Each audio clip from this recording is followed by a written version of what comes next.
عالمی رہنماؤں کی متحدہ عرب امارات پر حملے کی شدید مذمت۔ برطانوی وزیر اعظم نے کہا ایران خطے میں کشیدگی میں اضافہ روکنے کے لیے سفارتکاری کی جانب آئے۔ فرانسیسی صدر نے حملوں کی مذمت کرتے ہوئے کہا امارات کی شہری تنصیبات کو نشانہ بنانے والے ایرانی حملے ناقابل قبول ہیں۔ میکرون نے آبنائے ہرمز کو دوبارہ کھولنے کی ضرورت پر بھی زور دیا۔ کینیڈین وزیر اعظم، جرمن چانسلر، قطر، اردن، بحرین اور کویت نے بھی متحدہ عرب امارات پر ایران کے ڈرون اور میزائل حملے کی شدید مذمت کرتے ہوئے اسے UAE کی سلامتی اور خود مختاری کی خلاف ورزی قرار دیا ہے۔ خلیج تعاون کونسل نے متحدہ عرب امارات کے آئل ٹینکر پر ایرانی حملے کو بحری قذافی قرار دیا۔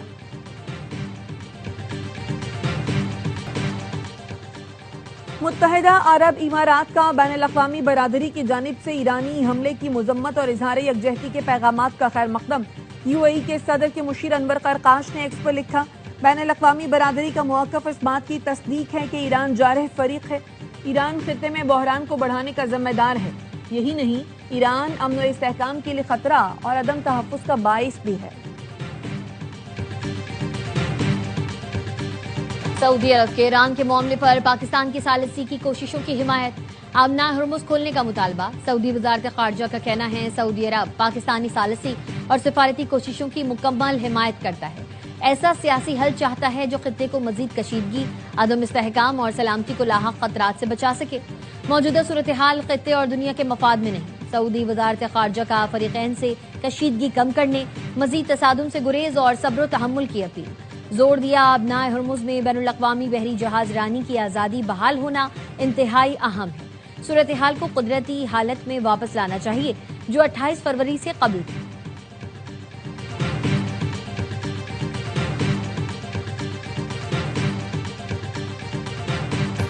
ایران کو کسی صورت جوہری ہتھیار حاصل کرنے کی اجازت نہیں دیں گے۔ امریکی صدر ڈونلڈ ٹرمپ کہتے ہیں ایران کے خلاف جنگ کی حمایت نہیں کرتا، مجھے جنگیں پسند نہیں۔ حالات بگڑے تو ایران کو ایسے سنگین مسائل کا سامنا کرنا پڑ سکتا ہے جن کا تصور بھی محال ہے۔ صدر ٹرمپ نے مزید کہا امریکی جہاز آبنائے ہرمز سے گزرنے کے لیے بحری جہازوں کی مدد کر رہے ہیں۔ ایران نے امریکی جہازوں پر حملہ کیا تو ایران کو دنیا کے نقشے سے مٹا دیں گے۔ ایران نے آبنائے ہرمز میں جنوبی کوریا کے کارگو جہاز پر بھی حملہ کیا۔ شاید اب وقت آ گیا جنوبی کوریا مشن میں شامل ہو جائے۔ ہم نے ایران کے ساتھ چھوٹی کشتیاں تباہ کر دیں۔ ایران کے پاس اب یہی رہ گئی ہیں جنہیں یہ تیز کشتیاں کہتے ہیں۔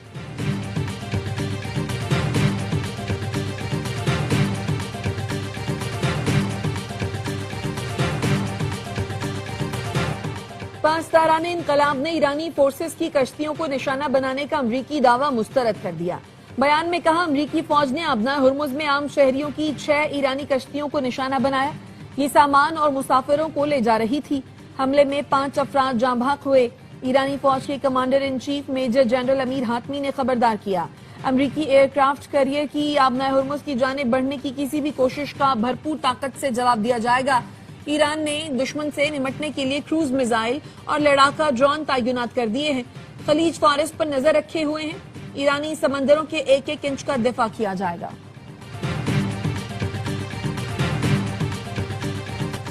ایران کی جنوبی بندرگاہ دیار میں کئی جہازوں میں آگ لگ گئی۔ فارس نیوز کے مطابق جن جہازوں میں آگ لگی ہے وہ تجارتی مقاصد کے لیے استعمال ہوتے ہیں۔ فائر فائٹنگ ٹیمیں آگ پر قابو پانے کی کوشش کر رہی ہیں۔ آگ لگنے کی وجوہات معلوم نہیں ہو سکی۔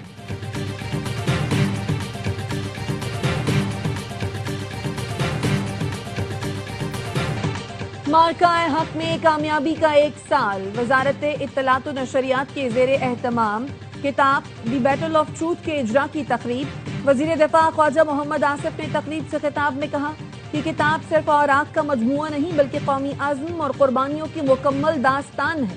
عطا طارر نے وزارت اطلاعات و نشریات اور ISPR کی کاوشوں کو خراج تحسین پیش کیا۔ لیفٹیننٹ جنرل ریٹائرڈ عامر ریاض نے کہا بھارت کے خلاف پاکستان کو تاریخی کامیابی نصیب ہوئی۔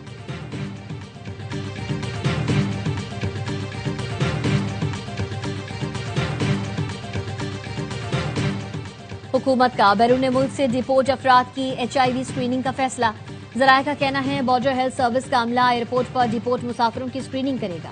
وزیر اعظم شہباز شریف کی زیر صدارت وزارت قومی صحت کے امور پر جائزہ اجلاس۔ وزیر اعظم کا کہنا تھا شہریوں کو بہترین طبی سہولتوں کی فراہمی حکومت کی اولین ترجیح ہے۔ ہیپاٹائٹس کنٹرول کے لیے وزیر اعظم ہیپاٹائٹس پروگرام کے نفاذ میں تیزی لائی جائے۔ ملک بھر میں آٹیٹس آٹو ڈسیبل سرنج کا استعمال یقینی بنایا جائے۔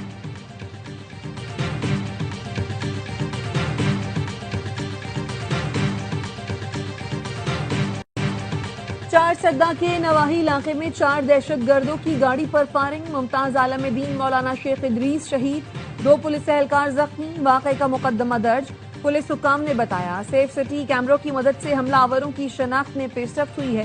واقعے کے خلاف JUIF کا کل خیبر پختونخوا میں احتجاج کا اعلان۔ صدر زرداری اور وزیر اعظم کا مولانا محمد ادریس کی شہادت پر اظہار افسوس، لواحقین سے دلی ہمدردی اور تعزیت کا اظہار۔ سندھ ہائی کورٹ نے علی رضا عبدی قتل کیس سے انسداد دہشت گردی کی دفعات خارج کر دی۔ عدالت نے ریمارکس دیے اہم اور حساس کیس کی غیر پیشہ ورانہ، نامکمل اور کمزور تفتیش کی گئی۔ آج سندھ تفتیشی افسران کی کارکردگی کا سرنو جائزہ لیں، تعین کیا جائے اتنے ہائی پروفائل کیس میں تفتیش اتنی کمزور کیوں ہوئی۔ استغاثہ دہشت گردی کی دفعات کا اطلاق ثابت کرنے میں بھی ناکام رہا۔ یہ ٹارگٹ کلنگ کا واقعہ تھا جس کے محرکات بھی معلوم نہیں کیے جا سکے۔ سندھ ہائی کورٹ نے عمر قید کو جیل میں کاٹی گئی سزا میں تبدیل کر دیا۔ جرمانہ ادا کرنے کی صورت میں ملزمان کو جیل سے رہا کر دیا جائے۔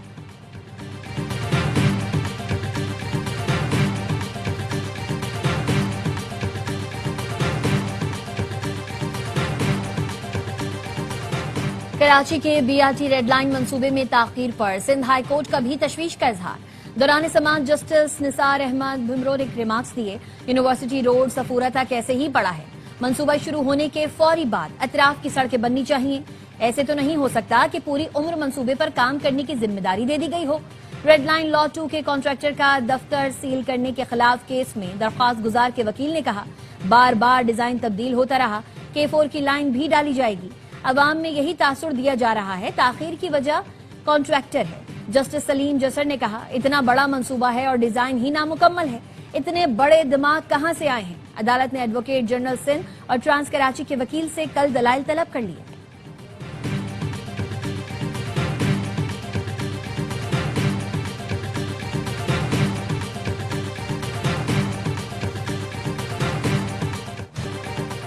ملک کے مختلف علاقے شدید گرمی کی لپیٹ میں، کراچی میں پارہ 38 ڈگری، محسوس کیا جانے والا درجہ حرارت 41 ڈگری سینٹی گریڈ ہے۔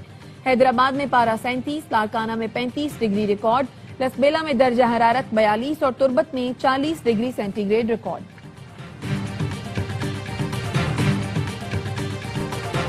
سندھ کابینہ نے کراچی کی سڑکوں کی بحالی کے لیے 6.5 ارب روپے کی منظوری دے دی۔ وزیر اعلیٰ سندھ کہتے ہیں کراچی کی سڑکوں کی مرمت کے لیے فوری فنڈ جاری کیے جائیں۔ کابینہ نے لاڑکانہ میں نکاسی آب کے نظام کی بہتری کے لیے 4 ارب روپے منظور کر لیے۔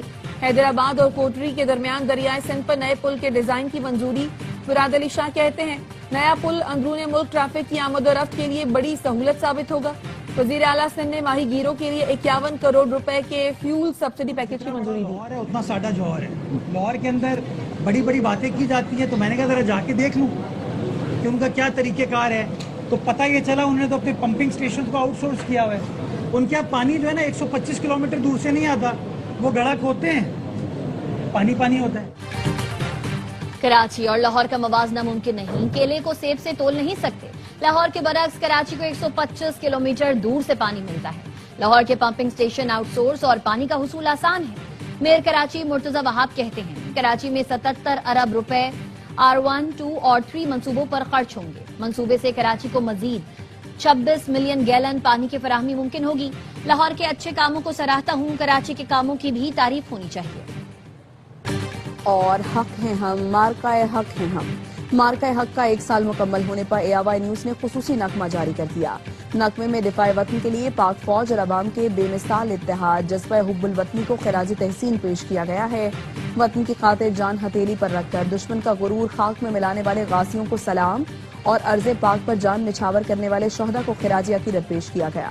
مارکہ حق میں پاکستان نے عیار دشمن کو نہ صرف جنگی محاذ بلکہ سفارتی اور میڈیا کے محاذ پر بھی شکست فاش دی، جس کو نہ صرف دنیا بلکہ بھارت کے اندر سے بھی تسلیم کیا گیا۔